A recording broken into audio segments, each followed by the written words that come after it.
The scream that tore through the London underground tunnels wasn't human, and Natalie Zimmerman knew it the moment the sound reached her ears. She pressed herself against the cold brick wall of the abandoned station platform. Her research bag clutched to her chest, heart hammering so hard she thought her ribs might crack. The archives had sent her down here to verify reports of Victorian-era construction records, mundane, academic work that should have been boring and safe. Instead, she'd stumbled into something that made every instinct in her body scream to run. The creature that emerged from the darkness ahead wore the shape of a man, but nothing about it was human anymore. Its eyes glowed with an unnatural crimson light, and when it opened its mouth, rows of jagged teeth gleamed in the dim emergency lighting that still functioned in this forgotten corner of the underground. Fresh blood, it hissed, and Natalie's stomach dropped. So warm, so alive. She turned to run, but 3 more figures materialized from the shadows behind her, blocking the tunnel she'd come through. They moved with inhuman speed, their pale faces twisted with hunger and something worse, madness. These weren't the elegant vampires of legend. These were feral things, lost to bloodlust. Natalie's back hit something solid, and she realized with horror that she'd retreated into a dead-end maintenance alcove. The 4 creatures advanced slowly, savoring her fear. "Please," she whispered, hating how small her voice sounded. "Please, I didn't see anything, I'll leave." "Too late for that, little scholar," one of them said, close enough now that she could smell the copper tang of old blood on its breath. "You wandered into our hunting ground.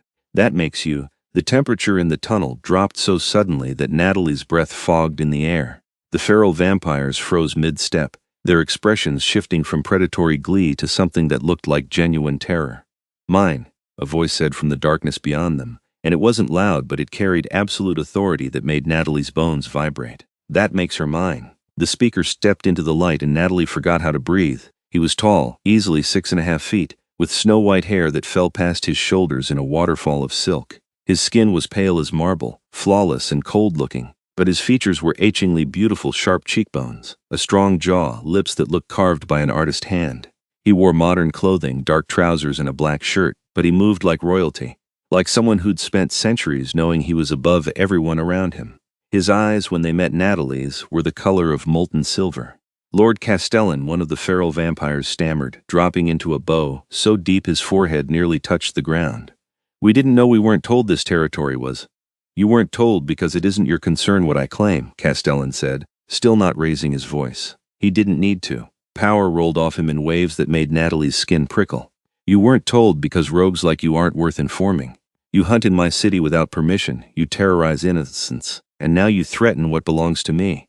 "We meant no offense, my lord," another feral creature groveled. "We'll leave immediately, You'll do nothing," Castellan said, and now there was ice in his tone. "Except die."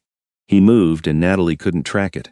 One moment he was standing several meters away. The next, the 4 feral vampires were simply gone. Dust scattered across the platform, already dispersing in the underground air currents. Castellan stood in their place, not a hair out of position, as if he'd done nothing more strenuous than wave away a fly. Then those silver eyes turned to Natalie, and she stopped breathing entirely. He crossed the distance between them in 3 measured steps, each one deliberate and graceful. When he stood before her, close enough that she had to tilt her head back to meet his gaze, she saw that his eyes weren't just silver, they held depths like storm clouds, like galaxies, like things she couldn't name. "You're trembling," he observed, and his voice had changed, gone softer but no less powerful. "Are you injured?" Natalie shook her head, not trusting her voice. Up close he was even more devastating, beautiful in a way that hurt to look at, like staring at something holy or terrible or both. "Speak," he commanded gently. "I would hear you confirm it." Her voice cracked, and she swallowed hard. "I'm not hurt, just scared." Something flickered in his expression too fast for her to read. A rational response. "You have more sense than most mortals who wander into the deep places." He studied her with an intensity that made her feel transparent. "What is your name?" "Natalie Zimmerman," she managed. "I'm a researcher with the historical archives. I was just looking for old construction documents. I didn't mean to trespass, or—" "You didn't trespass," Castellan interrupted. "These tunnels are public domain by your mortal laws, and my kind have no official claim that your government recognizes." His lips curved very slightly, not quite a smile. "Though we've held them for 3 centuries regardless." Natalie's academic brain kicked in despite her fear. "Then the legends about the underground are true? There really are vampire territories beneath London?" "Yes." He cocked his head, studying her like she was a puzzle. "You're not screaming. Why aren't you screaming? Would it help?" Natalie asked before she could stop herself. This time he did smile, and it transformed his face from beautiful to absolutely breathtaking. No, but most mortals try anyway. He reached out slowly, giving her time to flinch away, and when she didn't, he brushed a strand of her dark hair away from her face. His fingers were cool against her skin, but not corpse cold. "You're different." "I'm terrified," Natalie admitted, because lying to a vampire king and he had to be royalty, everything about him screamed it seemed spectacularly stupid. "I know, I can hear your heart. It's racing like a trapped bird." His hand lingered near her cheek, not quite touching. "But you're not letting the fear control you. That's rare." Natalie didn't know what to say to that, so she asked the question burning in her mind instead. "Why did you say I was yours?" Castellan's expression shifted, becoming unreadable. "Because it was the only thing that would have stopped them from killing you. Rogue vampires respect nothing but power and possession. To claim you as mine placed you under my protection by the old laws, and am I?" Natalie heard herself ask. "Yours?" His silver eyes seemed to glow brighter for just a moment. "That depends entirely on whether you wish to leave this tunnel alive, Natalie Zimmerman." Her heart stuttered. "Is that a threat?" "No." He stepped back, giving her space, and she immediately felt colder. "It's a complication. You've seen too much. You know too much. The Concilium, the vampire council that governs this city, will demand your death or your memory erasure the moment they learn of this encounter." "Can you do that?" Natalie asked, hating the tremor in her voice. "Erase memories, yes, but it's imprecise and damaging. You'd lose weeks, perhaps months. Your research, your work, pieces of yourself." Castellan turned away from her, facing the dark tunnel. "I could also kill you cleanly. You wouldn't feel pain." "Those are terrible options," Natalie said, anger cutting through her fear. "There has to be another way." "There is." He didn't look at her. "You remain under my protection, truly mine by the old laws. No one would dare touch you then." "What does that mean? What would I have to do?" "Live." Castellan glanced back at her, and something in his ancient eyes looked almost sad. "Live in my domain under my roof, bound to me by covenant, until the Concilium loses interest or I can find another solution. It could be weeks. It could be years." Nellie's mind raced. Give up her life, her freedom, to live as the property of a vampire king? It was insane. Impossible, except the alternative was death or losing herself. "If I agree," she said slowly, "would you hurt me?" "No." The answer was immediate and absolute, and something in Natalie's chest loosened. "Would you feed from me?" Castellan's jaw tightened almost imperceptibly. "Only if you permitted it. I have other sources." "Then I accept." The words left her mouth before she'd fully thought them through, but Natalie knew they were right. She'd always trusted her instincts, and right now every instinct said that this terrifying, beautiful creature wouldn't harm her. "I accept your protection." He turned fully to face her again, and the intensity in his gaze nearly made her step back. "You're certain? Once the covenant is spoken, it cannot be easily broken." "I'm certain." Castellan moved closer, raising one pale hand. "Then we seal it in blood. Give me your hand." Natalie extended her right hand, trying not to shake. He took it gently in both of his, and she was startled by how careful he was, how controlled. With one sharp nail, he pricked the pad of her index finger. A single drop of blood welled up, dark red against her skin. He brought her finger to his lips and took the drop on his tongue, his eyes never leaving hers. Then he bit his own finger with one fang and held it out to her. "Drink," he commanded softly. "Seal the bond." Natalie hesitated only a second before pressing her lips to the small wound. His blood tasted strange, not copper like human blood, but something wilder, older, with a hint of winter frost and dark wine. Power tingled on her tongue. The moment she swallowed, something shifted in the air between them. It felt like a thread had been spun from her heart to his, invisible but unbreakable. Castellan's pupils dilated, and he pulled his hand back slowly. "It's done. You are mine now, Natalie Zimmerman. Under my protection, by my blood, until I release you or death parts us." "What do I call you?" Natalie asked, suddenly aware that she was bound to a man, a vampire whose full name she didn't even know. "Castellan will suffice." He studied their joined hands as if seeing them for the first time. "Though if you prefer formality, I am Lord Castellan Draculeshti, King of the London Covenant and High Lord of the Northern Territories." "You're actually a king," Natalie breathed. "I am." He released her hand with what seemed like reluctance. "Which means you've just become a very valuable piece in a very dangerous game. Come, we must get you to safety before word spreads." He started walking toward the far tunnel, expecting her to follow. Natalie grabbed her research bag and hurried after him, her shorter legs struggling to match his long strides. "Where are we going?" "To my home," Castellan said. "Deep beneath the city, where the old court still stands. You'll be safe there." They walked in silence for several minutes, navigating tunnels that Natalie was certain weren't on any official map. The passages grew older as they descended, the brick giving way to stone, the stone giving way to carved rock that looked medieval or older. "May I ask you something?" Natalie ventured. "You may ask. I may not answer." Why did you really save me? You could have just let them kill me. It would have been easier than binding yourself to a mortal you don't know.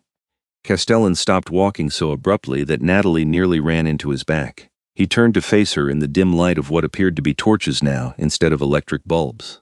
I don't know, he admitted, and the honesty in his voice surprised her. When I heard you scream, something in me reacted before thought. When I saw you cornered, saw the fear in your eyes. He paused, seeming to search for words. I am 347 years old, Natalie Zimmerman. I have lived through empires rising and falling. I have seen countless mortals born and die. I stopped caring about individual human lives sometime in the 18th century. That's bleak, Natalie said quietly.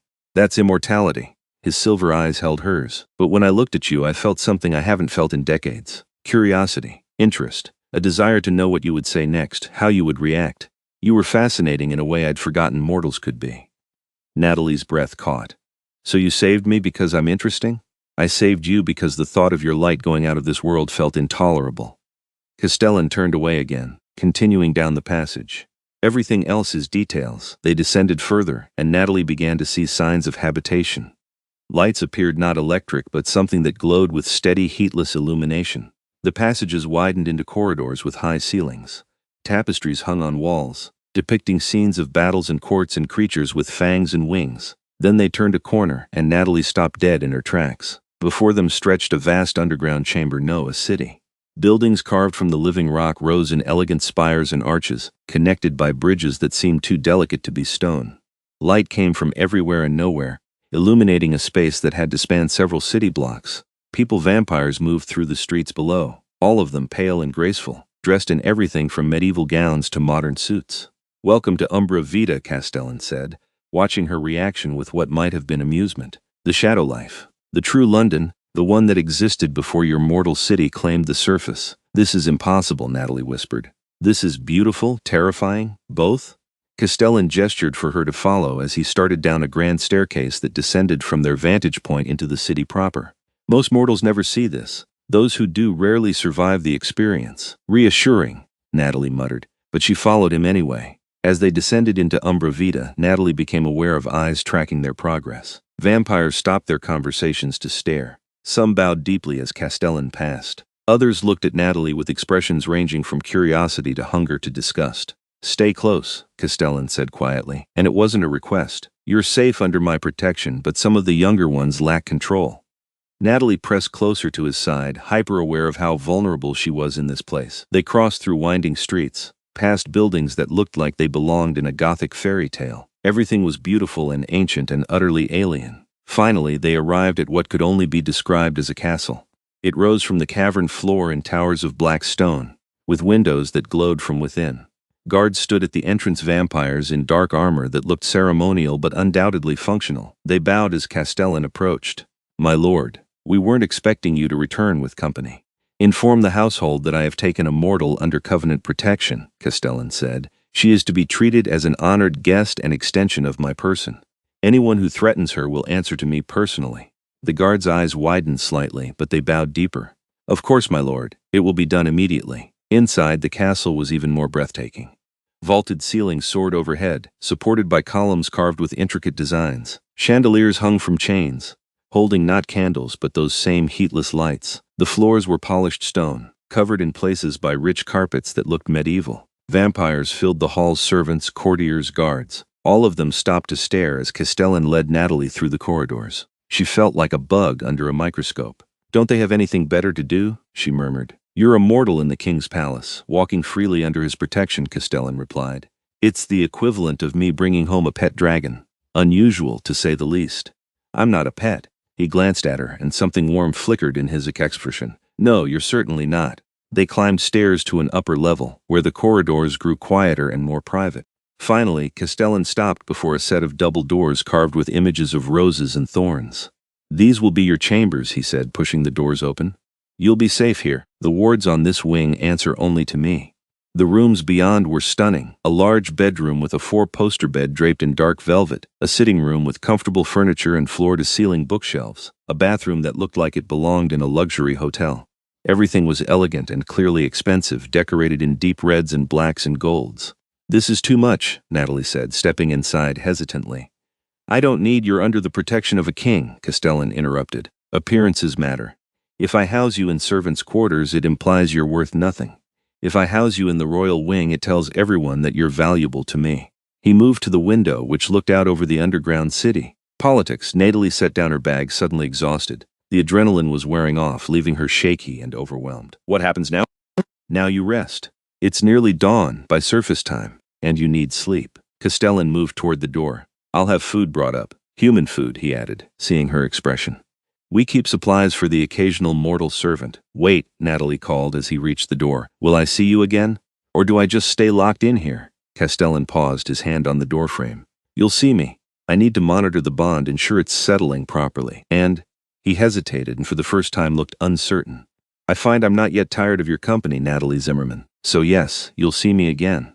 Then he was gone, the door closing softly behind him. Natalie stood alone in the opulent chambers, trying to process everything that had happened. 6 hours ago, she'd been a normal researcher living a normal life. Now she was bound by blood to a vampire king, living in an impossible underground city, protected by ancient laws she didn't understand. She should be terrified, should be planning escape. Instead, all she could think about was the way Castellan had looked at her when he said her light going out felt intolerable.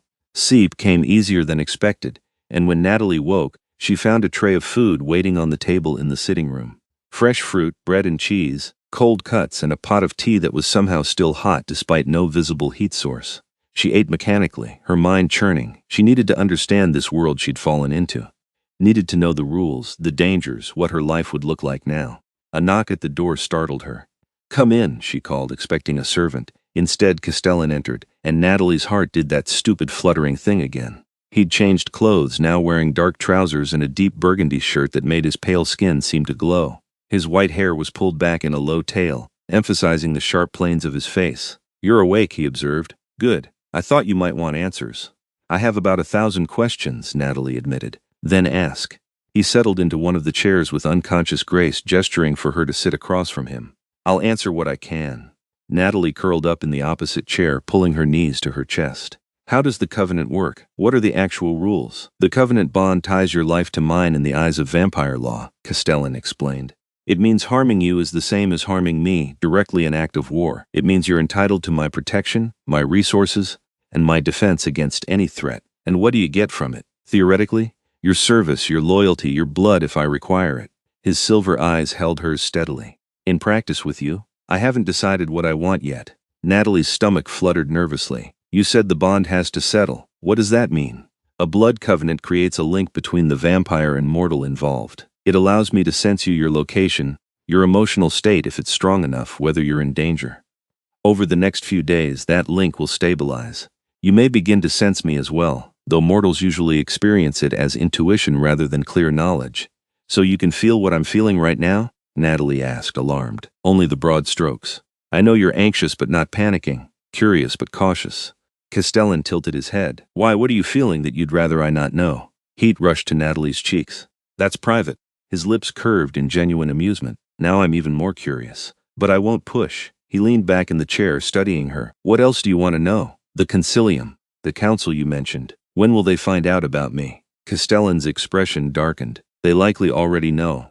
I have enemies on the council who watch my movements carefully. By now, word will have spread that I've taken a mortal under covenant, the first I've done so in over a century. What will they do? Demand an audience. Question my judgment. Some will call for your death regardless of the covenant, claiming you're a security risk. His voice went cold. They'll fail, but they will try. Natalie swallowed hard. Why haven't you done this in a century? Taken someone under covenant? Because it's a commitment I don't make lightly. Because mortals are fragile and brief, and I stopped wanting to watch them age and die. Castellan's gaze drifted to the window. The last mortal I protected was a young man who'd witnessed a vampire killing in 1891. I kept him safe for 15 years until he died of influenza. I found I didn't enjoy watching him fade. I'm sorry, Natalie said softly. Why? You weren't responsible. Because it clearly hurt you, even if it was a long time ago. Castellan's attention snapped back to her, something intense and searching in his expression. You're very strange, Natalie Zimmerman. Most mortals in your position would be concerned only with their own survival. Yet you offer sympathy to the monster who holds your life in his hands. You're not a monster, Natalie said before she could stop herself. You saved me. You've been nothing but honest with me. A monster wouldn't do that. I've killed thousands, Castellan said flatly. I've lived through wars and plagues. I've made decisions that ended mortal lives without hesitation. I am exactly what a monster looks like when it wears a civilized face. Maybe, Natalie acknowledged. But you're also the person who saved a random researcher because the thought of her dying felt intolerable. That's not nothing. Castellan stared at her for a long moment, and Natalie couldn't read the expression on his face. Finally, he stood abruptly. I have matters to attend to. The Concilium will summon me soon, and I need to prepare our defense. Stay in these chambers until I return. Don't wander the palace alone. Will I be safe here? Yes, the word was absolute. I've set wards that will prevent anyone but me from entering without your permission, and everyone in this palace knows that touching you means death. He moved to the door, then paused. Natalie? Yes, thank you. For seeing something other than a monster when you look at me. Then he was gone. Natalie spent the day exploring her chambers and trying not to think about how surreal her life had become. The bookshelves were filled with volumes in multiple languages, some so old the pages crumbled at the edges. She found texts on vampire history, human philosophy, poetry in languages she couldn't read, and modern novels that seemed out of place among the ancient tomes. Evening came, or what she assumed was evening, impossible to tell in the underground, and servants brought more food. They were vampires, pale and graceful, and they wouldn't meet her eyes. They called her my lady and left quickly. Natalie was picking at her dinner when the door burst open with enough force to make her jump.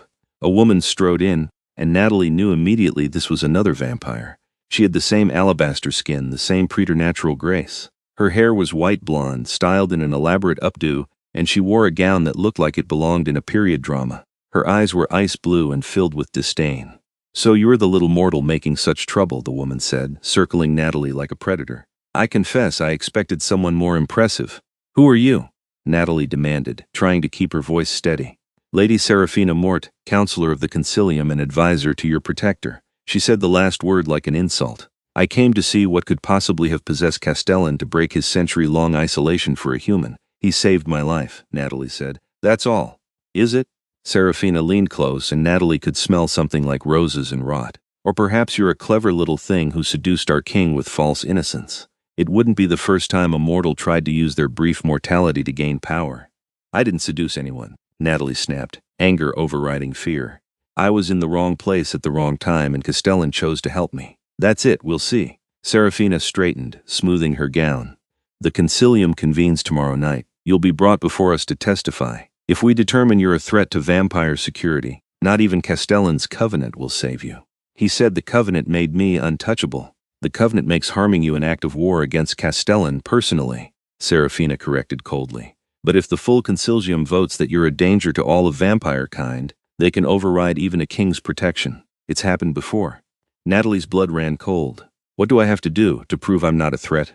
Convince 12 ancient vampires that a mortal who knows our secrets deserves to live. Serafina's smile was all teeth. Good luck, little human. You'll need it. She swept out of the room, leaving Natalie trembling with fear and fury. Before she could process what had just happened, Castellan materialized in the doorway, his eyes blazing silver fire.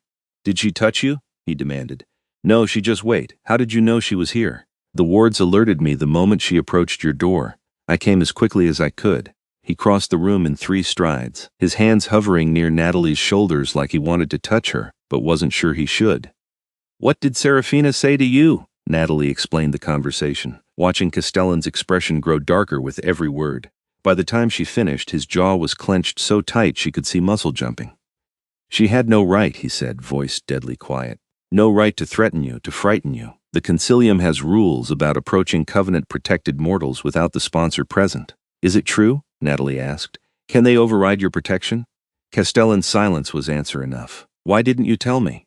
Natalie demanded, betrayal cutting through her fear. You made it sound like the covenant made me completely safe, because you are safe. Castellan insisted. I won't let them touch you. I don't care if I have to fight every member of the Concilium personally. You can't fight your entire government for me, Natalie interrupted. I'm not worth that. Don't. The word cracked like a whip. Castellan's hands finally made contact, gripping her shoulders gently but firmly. Don't diminish your worth. You're under my protection, which means you're worth everything to me. Do you understand? Natalie stared up at him, caught by the intensity in his silver eyes. Why? You barely know me. I'm just a random human you saved on impulse. I don't know, Castellan admitted roughly. I don't know why I care. I don't know why the thought of them hurting you makes me want to burn this entire city to ash. I don't know why I've spent the last day thinking about you instead of preparing my defense. But I do know that I will not let them take you from me. Not now, not ever. The air between them felt charged, electric. Natalie's heart raced, and she knew Castellan could hear it. His hands on her shoulders were cool but not cold, steady and strong. The concilium tomorrow, Natalie said quietly. How do I survive it? By letting me speak for you. By showing them you're no threat.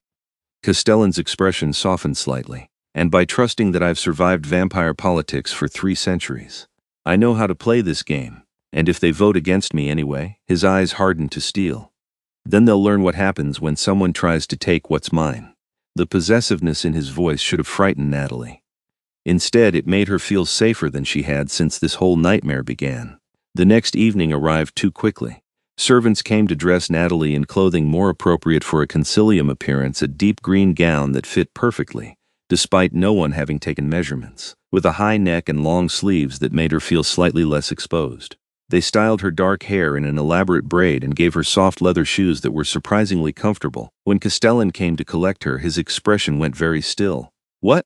Natalie asked nervously. Is it wrong? Should I change? No. His voice was rough. You look like you belong here, like a lady of the court.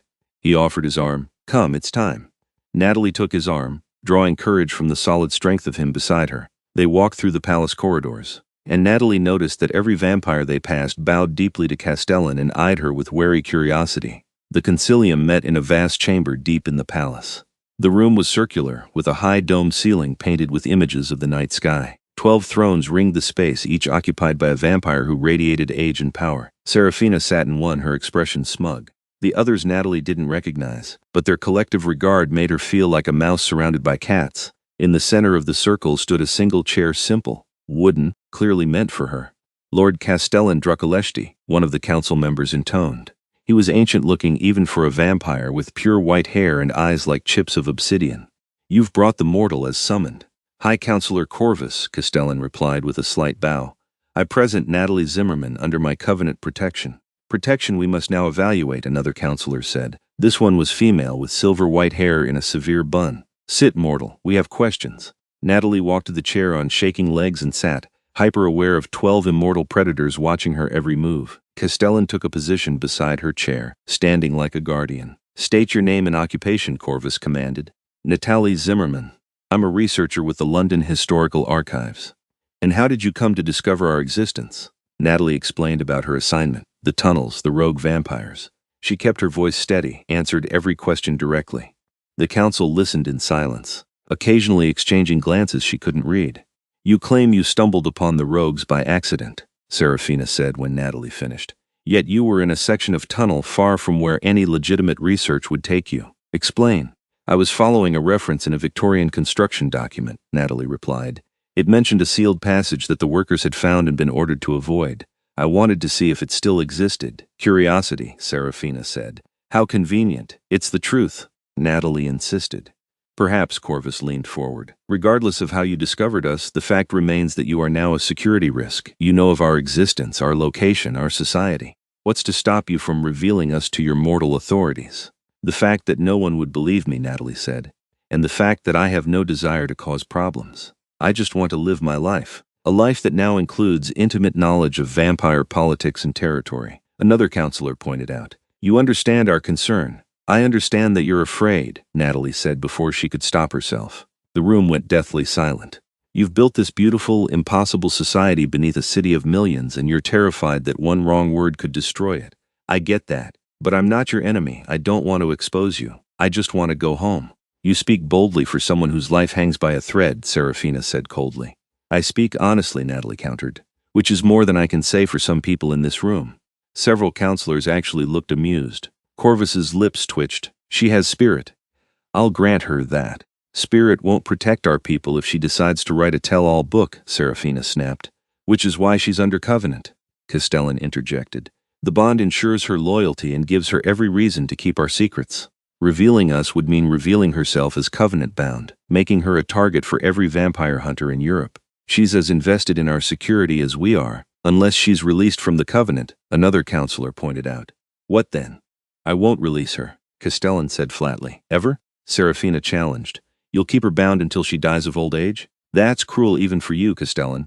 That's my concern, not yours. The council erupted in argument, voices rising as factions debated Natalie's fate. She sat frozen in the center of it all, acutely aware that they were discussing her life like she wasn't even there. Finally, Corvus raised a hand and silence fell instantly. Enough, he said. We will vote. All those in favor of executing the mortal as a security risk. 3 hands rose, including Seraphina's. Natalie's heart stopped. All those in favor of memory erasure? 4 more hands. 7 votes against her already. All those in favor of allowing her to remain under covenant protection, monitored but unharmed. 5 hands rose, including Corvus's. The vote is 7-5 in favor of intervention, Corvus announced. However, the type of intervention is split. We'll need a second vote to determine whether death or erasure. No. Castellan's voice cut through the chamber like a blade. There will be no second vote. The room went absolutely still. You dare defy the concilium? Seraphina demanded. I dare protect what is mine by right of covenant, Castellan replied, his voice deadly calm. The old laws are clear. A covenant cannot be broken by outside force except in cases of treason or proven conspiracy. This mortal has committed neither. The concilium's authority supersedes individual covenants, Corvus said carefully. Does it? Castellan asked. Show me the precedent. Show me one case in the last 500 years where the concilium successfully overruled a king's covenant without just cause. Silence. The councillors exchanged uneasy glances. I thought not, Castellan continued. Because the last time it was attempted, the king in question went to war with the concilium and killed half its members before he was stopped. Are you prepared for that outcome, High Counselor? Are you ready to fight me to take her? You'd go to war over a mortal? Seraphina asked incredulously. Yes. The word was simple, absolute, terrifying. Corvus studied Castellan for a long moment. You care for her, truly care. What I feel is irrelevant. She's under my protection. That makes her untouchable. And if we insist? Castellan moved, and suddenly he was standing directly in front of Natalie's chair, his body between her and the entire concilium. The message was crystal clear. Then you'll have to go through me, he said quietly. All of you, at once. And I promise, I will take several of you with me when I fall. The tension in the room was suffocating. Natalie couldn't breathe, couldn't move. 12 ancient vampires faced one, and no one seemed certain what would happen next. Finally, Corvus laughed a dry, rusty sound like he didn't do it often. Stand down, Castellan. We're not going to war over one mortal. He looked at the other counselors. I move that we allow the covenant to stand, with the condition that the mortal remains within the city limits and under constant supervision. If she attempts to leave or contact the surface world without permission, the covenant is void and she forfeits her life. All in favor? This time all 12 hands rose, though some more reluctantly than others. It's settled, Corvus declared. The mortal lives under restriction. Dismissed. Natalie's legs nearly gave out as she stood. Castellan's hand found her elbow, steadying her, and together they left the chamber. She didn't breathe properly until they were back in the palace corridors, far from the concilium's chamber. You threatened war, Natalie said, still processing. For me, I made a promise, Castellan replied. I keep my promises. But they could have killed you. They could have tried. He stopped walking and turned to face her fully. Natalie, you need to understand something. I am not a young vampire trying to prove himself. I am one of the oldest and most powerful beings in this city. The concilium knows that in single combat most of them would fall to me. They'd win eventually through numbers, but the cost would be devastating. Why would you risk that? Because... Castellan paused, seeming to struggle with words. Because in 300 years nothing has felt as important as keeping you safe. Because when I look at you, I feel something I thought I'd lost the ability to care whether someone lives or dies. You make me remember what it was like to be human, to feel things deeply instead of existing in comfortable numbness. Natalie's breath caught. Castellan, I know it's madness, he continued, words spilling out like a confession. I know I've known you for mere days, but I've lived centuries, Natalie, and I've learned to trust my instincts, and every instinct I have says that you're important, that losing you would be unacceptable. Without thinking, Natalie reached up and touched his face, her warm hand against his cool cheek. He went utterly still. Thank you, she whispered, for protecting me, for seeing me as worth protecting. Castellan's hand came up to cover hers, holding it against his face. You are worth everything, he said roughly. I just wish you could see yourself the way I see you. How do you see me? Like starlight in endless dark, like hope I'd stopped believing in. His silver eyes held hers, like someone I could love if I let myself. The word hung between them, precious and terrifying. Natalie's heart pounded so hard she was sure he could hear it. Could love, she asked, or already do? Castellan's expression broke, showing something raw and vulnerable beneath the kingly mask. I don't know. I don't trust myself to know. All I'm certain of is that I don't want to exist in a world without you in it. Natalie made a decision. Rising on her toes, she pressed her lips to his. For a heartbeat, Castellan didn't move, frozen in shock. Then his arms came around her, pulling her close, and he kissed her back with 3 centuries of loneliness and longing and desperate need. His lips were cool but soft, and he kissed like a man drowning, and she was air. When they finally broke apart, both breathing hard, Natalie smiled up at him. "I don't know what's happening between us," she admitted, "but I know I feel it too. This connection, this pull, the covenant bond," Castellan started, "is magical, yes, but this feels like more than magic." Natalie's hand was still against his face, and she felt him lean into the touch. "This feels real. It is real," Castellan said. "Too real. Dangerously real. Because I'm mortal and you're not. Because you deserve a life in the sun, not trapped in darkness with a creature who can't give you a normal existence." Pain shadowed his features. "You should have children, grow old, experience everything humanity offers. With me, you'd have none of that." "Maybe I don't want normal," Natalie said. "Maybe I want this. You. Whatever we could be together." "You don't know what you're saying. I know exactly what I'm saying." Natalie's voice was firm. "I'm trapped here anyway, Castellan. The concilium made sure of that. I can't leave, can't go back to my old life. So I have a choice: spend however long I have left resenting my prison, or finding joy where I can. And when I look at you, I feel joy. I feel possibility." Castellan closed his eyes, and when he opened them again, they shimmered with something that might have been tears if vampires could cry. "You destroy me," he whispered. "You terrify me. Because I want this too, more than I've wanted anything in centuries, and I know it will end badly. Mortals always die, Natalie. Always, and I will have to watch you fade and know that I was selfish enough to keep you anyway." "Then be selfish," Natalie urged. "For once, take something for yourself instead of sacrificing for duty or politics or fear. Take me. Let us have whatever time we can." "You don't know what you're asking." "I'm asking you to love me," Natalie interrupted. "If you can, if you want to. I'm asking you to let me love you back." Castellan made a sound somewhere between a laugh and a sob. "I already do love you. I think I have since the moment you refused to scream when any sane person would have." "Then stop fighting it." Natalie pulled him down for another kiss. This one slower, deeper. "Stop running from the one thing that makes you feel alive." This time when they kissed, it felt like a promise, like a beginning instead of an ending. When they finally returned to Natalie's chambers, Castellan hesitated at the door. "I should go," he said. "Let you rest. Give you space to think clearly without me influencing you." "Stay," Natalie said. "Please, not for anything inappropriate," she added quickly. "Just, I don't want to be alone, and you promised I'd be safe with you." Something in his expression softened completely. "Always. You'll always be safe with me." They settled in the sitting room, Natalie curled on the sofa while Castellan sat in a nearby chair. They talked for hours about her research, his long life, the history of vampire kind, her family. Long dead in her case, but she shared memories, his experiences across centuries. It was the most normal Natalie had felt since this entire surreal situation began. "Tell me about the sun," Castellan said at one point, his voice wistful. "I still remember it, but the memories fade after 3 centuries. "What's it like?" Natalie thought carefully. "Warm. Like being wrapped in a blanket that comes from inside and outside simultaneously. It makes everything brighter, more vivid. The sky turns blue and shadows have sharp edges, and you can feel the heat on your skin like a physical touch." "I miss it," he admitted quietly. "Sometimes I dream I'm human again, standing in daylight. Then I wake and remember what I am." "Do you regret it? Becoming a vampire?" "Sometimes, more often lately." His silver eyes found hers. "Meeting you makes me wish I could offer you a normal life. Dates in restaurants, walks in the park, simple human experiences." "We can still have experiences," Natalie pointed out. "They'll just be different. Underground cities, vampire politics, magical bonds. It's not normal, but it could be extraordinary." Castellan's lips curved in a genuine smile. "You find the strangest things to be optimistic about." "It's a gift," Natalie said lightly. As the hours passed, Natalie felt herself drifting. She tried to stay awake to spend more time with Castellan, but exhaustion pulled at her. The last thing she remembered was his cool hand brushing hair from her face, his voice murmuring something in a language she didn't know. When she woke, dawn light, artificial but programmed to mimic the sun, was filtering through the windows. Castellan was gone, but a note rested on the table beside her. "You fell asleep smiling. I've never seen anything more beautiful. I had to leave before the artificial dawn cycle began. It affects us almost as strongly as true sunlight, but I'll return at dusk. Rest well, Starlight." See, Natalie pressed the note to her chest, smiling like an idiot. This was insane.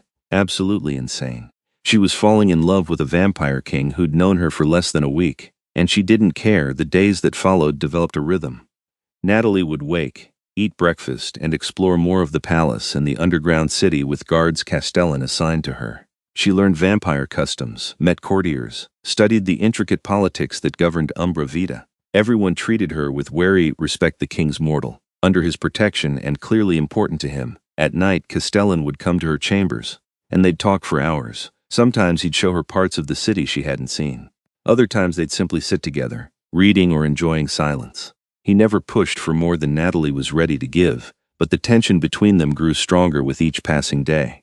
A week after the concilium hearing, Natalie was in the palace library when shouts erupted from the corridor outside. She looked up from her book just as the doors burst open and a vampire she didn't recognize stormed in, flanked by guards. "Where is she?" the stranger demanded.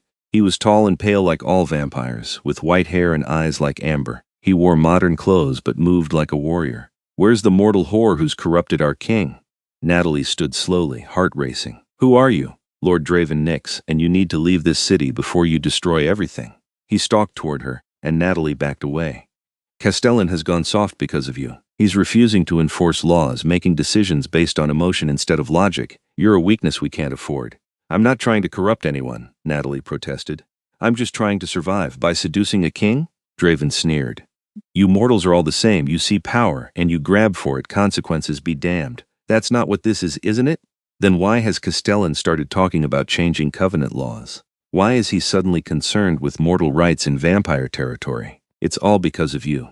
Before Natalie could respond, the temperature in the room plummeted.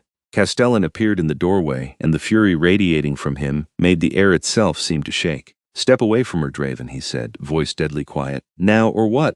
Draven challenged, but he stopped advancing. "You'll kill me for speaking truth? She's changing you, Castellan, making you weak." "She's making me better," Castellan corrected, moving to stand between Draven and Natalie. "Making me remember that power without compassion is just tyranny. If that's weakness, then I'll gladly be weak." "The others won't stand for this," Draven warned. "There's already talk of challenging your position, of putting someone on the throne who'll put vampire interests first instead of coddling mortals." "Let them try." Castellan's eyes blazed silver. "I've held this throne for 2 centuries. I'll hold it 2 centuries more, with or without the concilium's approval. And Natalie stays. Even if it means civil war? Even then." Draven stared at him for a long moment, then shook his head in disgust. "You've lost your mind. When this all falls apart, remember I warned you." He stormed out, leaving Natalie trembling. Castellan turned to her immediately, hands hovering near her shoulders. "Did he touch you? Hurt you?" "No, just scared me." Natalie managed a shaky smile. "You really know how to make an entrance. I felt your fear through the bond. I've never moved so fast in my life." Castellan's jaw was still clenched tight. "I should have anticipated this. The younger vampires are restless, and some see you as a symbol of changing times they don't want." He said, "You're talking about changing laws. Is that true?" Castellan hesitated, then nodded. "Yes, being with you has made me see how unfairly we treat mortals in our territory. We're supposed to be their protectors, but we treat them like cattle. It needs to change, and that's making you enemies. I've had enemies before, I'll have them again." He cupped her face gently. "But I won't change course because of threats. What we have is too important." Natalie leaned into his touch, drawing strength from him. "What if they really do challenge you? What if there's war? Then I'll fight, and I'll win." His thumb brushed across her cheekbone. "I told you, Natalie, I won't let anyone take you from me, not Draven, not the concilium, not fate itself." "That's impossible," Natalie whispered. "I've lived 3 centuries. I've learned that impossible just means difficult." Castellan pulled her into his arms and Natalie went willingly, pressing her face against his chest. "I will keep you safe, I swear it." That night, for the first time, Castellan didn't leave at dawn. He stayed, sitting in a chair by the window with blackout curtains drawn against the artificial sun. Natalie woke to find him watching her, something soft in his ancient eyes. "Couldn't leave?" she asked sleepily. "Didn't want to. Not today." He came to sit on the edge of the bed. "I keep thinking about what Draven said, about civil war, about challenges to my throne. And I realized something." "What?" "I don't care." Castellan's laugh was short and surprised. "For 200 years this throne has been everything. My purpose, my identity, my reason for existing. And now, looking at you sleeping peacefully, I realize I'd give it all up in a heartbeat if it meant keeping you safe." Natalie sat up, heart pounding. "Don't say that. Your people need you. My people need a king who cares about more than maintaining the status quo, whether that's me or someone else." He shrugged. "If I have to choose between the throne and you, I choose you. Every time, Castellan." Natalie didn't know what to say to that. The enormity of it overwhelmed her. "I love you," he said simply. "Completely, irrevocably, dangerously. I love you more than power, more than immortality." More than anything I've ever loved in 300 years. And I need you to know that before whatever's coming arrives. Natalie threw her arms around him, kissing him with everything she felt. I love you too. So much it scares me. Then we'll be scared together, Castellan murmured against her lips. They spent the day in her chambers, talking and kissing and simply being together. Castellan told her stories from his mortal life, memories he said he'd never shared with anyone. Natalie talked about her dreams for her research, her hopes for the future, her fears about being trapped underground forever. What if I made you a vampire? Castellan asked at one point, his voice careful. Would you want that? Immortality, power, the ability to stand beside me as an equal instead of a protected mortal. Natalie thought about it seriously. I don't know, maybe someday. But right now I'm still processing being in a magical underground city. Adding becoming an immortal blood drinker seems like too much. That's fair, he smiled slightly. The offer stands, whenever you're ready, if you're ever ready. Would you want that? Having me around forever? Forever wouldn't be long enough, Castellan said softly. 2 weeks after the concilium hearing, the attack came. Natalie was in the gardens, an underground space filled with plants that thrived without sunlight, maintained by vampire magic and careful cultivation, when the first explosion rocked the palace. She stumbled, nearly falling as guards shouted and rushed past her. Then she heard Castellan's voice in her mind, clear as day despite the distance between them. Run. Hide. Don't trust anyone, the bond. He was using the bond to warn her. Natalie picked up her skirts and ran, heading for the one place she knew was safe, Castellan's own chambers, deeper in the palace than her rooms. She'd been there once, when he'd shown her the collection of mortal art he'd gathered across centuries. She made it to the door and slammed it behind her, throwing the bolt. Heavy wards hummed to life, and she felt a moment of relief. Then the window shattered, and 3 vampires in dark armor poured through. Natalie screamed. One of the vampires lunged for her, but before he could reach her, Castellan materialized between them, his eyes blazing with fury that made his earlier anger look like mild annoyance. You dare, he snarled, and his voice wasn't human anymore, wasn't anything close to human. You dare breach my personal chambers, attack what is mine. He moved, and the 3 vampires didn't stand a chance. Castellan tore through them like they were made of paper, his movements too fast to track. In seconds, only dust remained. But more vampires were coming. Natalie could hear fighting throughout the palace, shouts and crashes and sounds that might have been death. The rebellion, she breathed. Draven actually did it. Not just Draven. Half the young vampires in the city, plus several concilium members. Castellan grabbed her hand, pulling her toward the door. We need to reach the old vaults. They're defensible, and I can get you out through the tunnels from there. Out? What about you? I'll hold them off. No. Natalie dug in her heels, refusing to move. I'm not leaving you to fight alone. Natalie, this isn't a debate. You're right, it's not. She faced him squarely. You said I was yours. You said you'd choose me over the throne. Well, I'm choosing you over my safety. We face this together or not at all. Castellan looked like he wanted to argue, but footsteps were approaching fast. Instead, he pulled Natalie behind him and turned to face the door. It exploded inward, and a dozen vampires poured through, led by Draven. Stand down, Castellan, Draven commanded. The concilium has voted to remove you from power. Surrender peacefully, and you'll be allowed to leave the city unharmed. And her? Castellan asked, voice deadly calm. The mortal dies. She's corrupted you beyond redemption. She has to go. No, the word was absolute, Draven sighed. I was afraid you'd say that. Take him. The vampires surged forward, and Castellan met them head on. Natalie pressed herself against the wall, watching in horror and awe as he fought. He was magnificent and terrifying, moving with speed and power that seemed impossible even for a vampire. He threw attackers across the room, snapped necks, tore through armor like cloth. But there were too many. For every vampire he disabled, 2 more appeared. They were wearing him down through sheer numbers. Then one of them got past his guard and lunged for Natalie. She screamed. Castellan roared and threw himself between them, taking a blade meant for her chest straight through his shoulder. Black blood, vampire blood sprayed across the floor. No, Natalie tried to reach him, but hands grabbed her, hauling her backward. Let me go. Castellan, enough. Corvus's voice rang out with command, and everyone froze. The High Counselor strode into the room, flanked by guards. This ends now. About time you showed up, Draven said. Help us finish. I'm not here to help you, you fool, Corvus snapped. I'm here to stop a pointless civil war. He looked at the carnage around the room, 20 vampires dead or disabled, the palace in ruins, and for what? Because you're too blind to see that change is coming whether you like it or not. He's been corrupted by a mortal, Draven protested. He's unfit to rule. He's in love, Corvus corrected. There's a difference. And he's fought better and harder for this city in the last hour than you've done in your entire existence. He turned to Castellan, who was still standing despite the blade in his shoulder. "Are you willing to continue fighting?"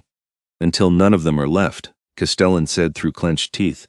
"They touched her, they threatened her, they die." "Or," Corvus suggested, "you could accept my help and we can end this without more bloodshed." "Why would you help me?" Castellan demanded. "Because I'm old enough to remember what it was like when vampires and mortals lived in better balance. Because I think you might actually be able to bring those times back." Corvus glanced at Natalie. "And because that mortal girl has more courage than half the vampires in this room, and courage deserves to be rewarded." He turned to the assembled rebels. The Concilium's vote to remove Castellan was illegal, conducted without proper quorum during an active crisis. Any action taken under that vote is treason. Lay down your arms now and you'll face exile. Continue and you'll face execution. Choose. The vampires exchanged uncertain glances. Slowly, weapons lowered. Even Draven looked uncertain now. "This isn't over," he warned. But he stepped back. "Oh, it is," Corvus assured him. "Because if you or any of your allies threaten this mortal or this king again, I will personally ensure you learn what real power looks like." He gestured to his guards. "Escort them to the boundary. They have 1 hour to leave the city." As the rebels were led away, Natalie finally broke free and rushed to Castellan. He was swaying, the blade still in his shoulder, black blood soaking his shirt. "You idiot," she sobbed, reaching for the blade. "You beautiful, stupid idiot. Why did you take that for me?" "Couldn't let it hit you," Castellan managed, his voice strained. "Already told you. You're worth everything." Corvus approached, studying the wound. "This needs attention. The blade is silver, it won't heal quickly." "I'll be fine," Castellan said, but he was definitely getting weaker. "You'll be dead if we don't treat this properly," Corvus countered. "Stop being stubborn and let us help." Between Natalie and Corvus, they got Castellan to his private chambers, the real ones, not the public receiving room. Healers came, removing the blade and treating the wound with solutions that smoked and hissed against his skin. Through it all, Castellan kept his eyes on Natalie, his hand gripping hers. "You should have run," he told her when the healers finally left them alone. "You should have saved yourself." "And left you? Never." Natalie climbed onto the bed beside him carefully, mindful of his injury. "We're in this together, remember? No running." Castellan pulled her close with his good arm, burying his face in her hair. "I thought I'd lost you. When that blade was coming for you, I thought, but you didn't. I'm here. We're both here." Natalie kissed his temple, his cheek, his lips. "We survived this time. But there will be others, Natalie. As long as we're together, there will always be vampires who see you as a weakness to exploit. Then we'll face them together," Natalie said firmly. "Like we faced this one." "You're certain? This isn't the life you imagined? Constant danger, vampire politics, living underground?" "No," Natalie admitted. "But it's the life I have, and it comes with you, which makes it better than any imagined alternative." She cupped his face, making him look at her. "I love you, Castellan Druccolechti. I love you enough to fight for this, for us. Are you willing to do the same?" "I already proved I'd die for you," Castellan pointed out. "I don't want you to die for me. I want you to live for me. Build a life with me, whatever that looks like. Can you do that?" He stared at her for a long moment, something shifting in his ancient eyes. Then he smiled, really smiled, warm and genuine and full of hope. "Yes," he said simply. "Yes, I can do that." The next few weeks were spent rebuilding. The palace was repaired, the rebel vampires exiled or executed depending on their level of involvement. Corvus became an unlikely ally, pushing for the reforms. Castellan had started proposing better treatment for mortals in vampire territory, clearer laws about covenant bonds, protections for mixed relationships. Natalie found herself unexpectedly at the center of these changes. Vampires started coming to her for advice about mortal perspectives, or to share their own stories of mortal loves lost to time. She became a bridge between the two worlds, helping Castellan reshape policy in ways that honored both vampire traditions and human dignity. "You've become quite the political figure," Castellan observed one evening as they walked through the gardens together. His shoulder had healed, though he still favored it slightly. "The mortal advocate, some are calling you." "I'm just trying to help," Natalie said. "Make sure what happened to me getting trapped here doesn't happen to others without better protections. You do realize you're free to leave now, don't you?" Castellan stopped walking, turning to face her. Corvus pushed through a reform. Covenant mortals can move freely between the surface and Umbra Vita as long as they maintain their bonds. You could go back to your old life. Your research, the sun. Natalie's heart clenched. "Is that what you want, for me to leave?" "I want you to be happy," Castellan said seriously. "If that means leaving, then I'll let you go. It would destroy me, but I'd do it." "You're an idiot," Natalie said fondly. "I don't want to leave. This is my home now." "You're my home? You don't miss the sun?" "Sometimes. But I miss you more when we're apart for even a few hours." She took his hands. lacing their fingers together. I've been thinking about your offer, about becoming a vampire. Castellan went very still. And, I'm not ready yet. Maybe not for years, but eventually, Natalie smiled. Eventually, I think I'd like to stand beside you as an equal.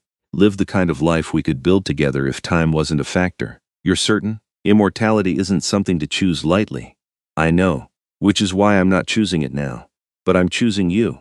And I'm choosing this future we're building together. The rest can come when I'm ready. Castellan pulled her into his arms, holding her like she was precious and fragile and everything. I love you. More than I thought I could love anything. More than I have words to express. Then show me, Natalie murmured against his lips. He did, kissing her with all the passion and tenderness and desperate devotion he felt. They'd been careful before, mindful of the newness of their relationship and the complications around it. But tonight felt different. Tonight felt like a beginning. When they finally returned to his chambers, Natalie didn't leave. They spent the night together properly for the first time, learning each other in ways both gentle and passionate. Castellan was careful with her, reverent, treating her body like something holy. And when he finally asked permission to taste her blood, Natalie gave it freely. The bite was nothing like she'd imagined. There was a moment of sharp pain, but then pleasure flooded through her, intimate and overwhelming. She felt Castellan in her mind, their bond blazing bright, and knew he felt her in return. It was perfect and terrifying and more intense than anything she'd ever experienced. Afterwards, they lay tangled together, Castellan's cool skin against her warm flesh, his white hair spilling across the pillow like silk. That was, Natalie couldn't find words. Yes, Castellan agreed, sounding equally wrecked. Yes, it was. Is it always like that? Never. Not in 300 years. He pressed a kiss to her temple. You're extraordinary, Natalie Zimmerman, in every possible way. So are you, she replied, snuggling closer. My vampire king, yours, he confirmed softly. Always yours. 6 months later, the changes to Umbra Vita were undeniable. Mortals walked the streets freely now, working alongside vampires, living in the underground city by choice rather than coercion. The concilium had expanded to include mortal representatives. Laws protected both species equally. It wasn't perfect. There were still vampires who resented the changes, still mortals who feared the predators they lived among. But it was better, fairer, more hopeful. Natalie stood on a balcony overlooking the city, watching the evening activities below. She wore a gown of deep burgundy, her dark hair styled in an elaborate updo that had taken 2 servants an hour to achieve. Tonight was important. Castellan emerged from the chamber behind her, devastatingly handsome in formal black clothing. His white hair was loose, framing his pale, beautiful face. He looked every inch the king he was. Are you ready? He asked, offering his arm. Nervous, Natalie admitted, but ready. They descended to the grand hall, where it seemed like every vampire and mortal in the city had gathered. The concilium sat in positions of honor, Corvus front and center.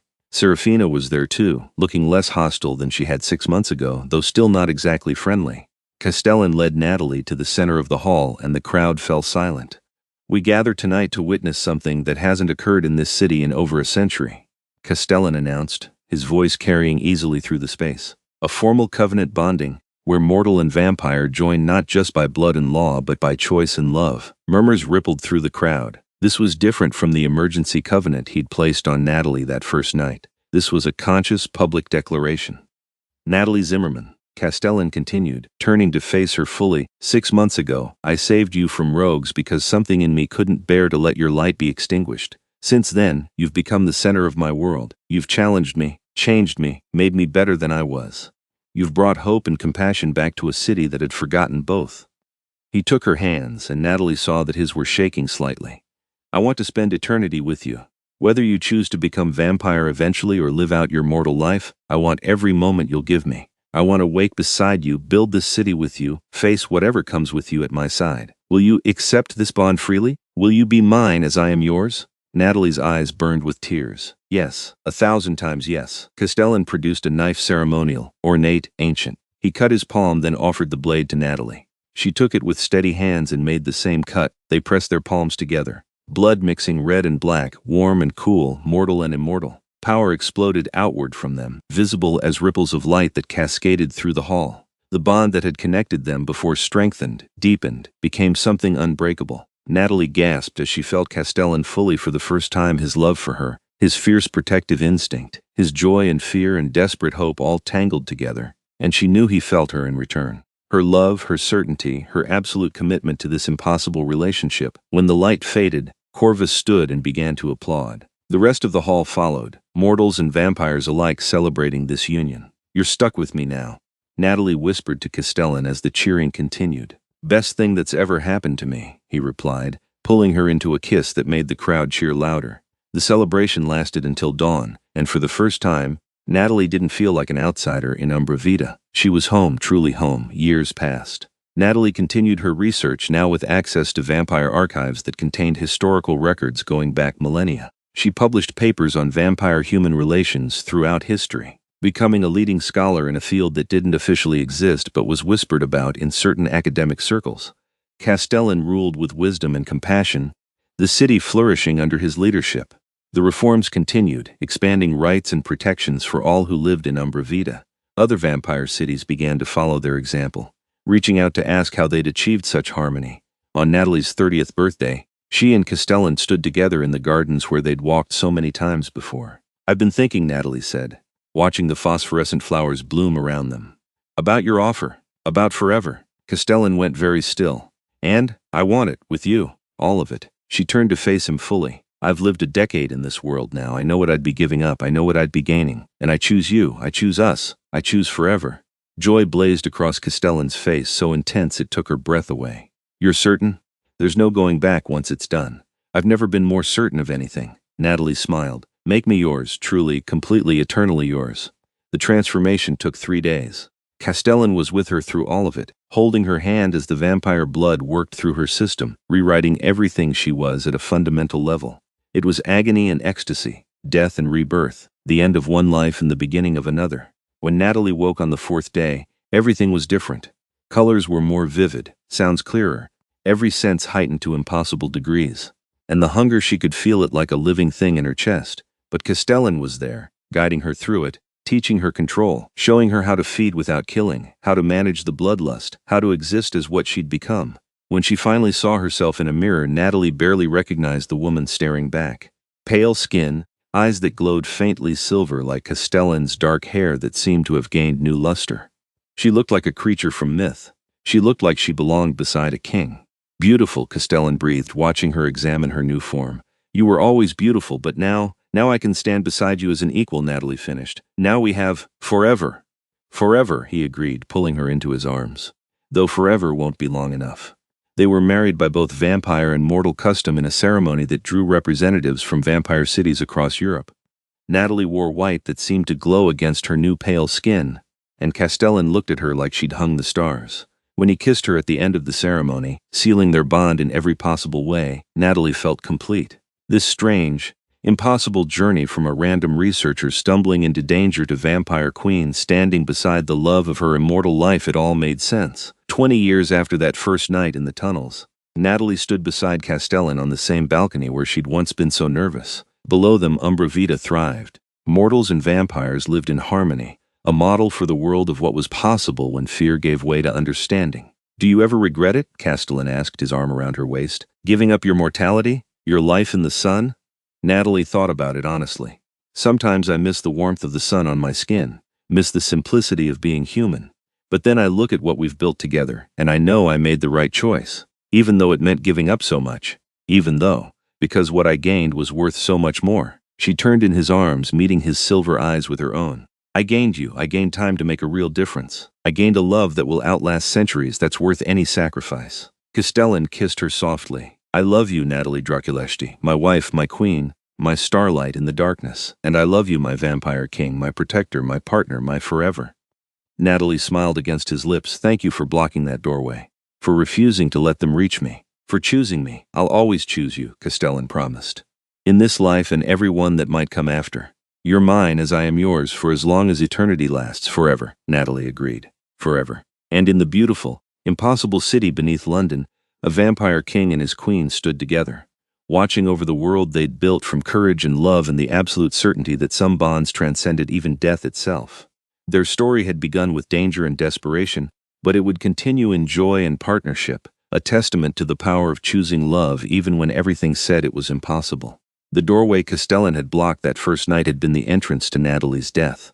Instead, it had become the gateway to her greatest adventure, her truest love, and a life beyond her wildest dreams. Some endings were just beginnings in disguise. And some loves were worth fighting for, no matter the cost, no matter the impossibility, no matter what stood in the way. Theirs was that kind of love. Eternal, unshakable, absolute, and they had forever to prove it.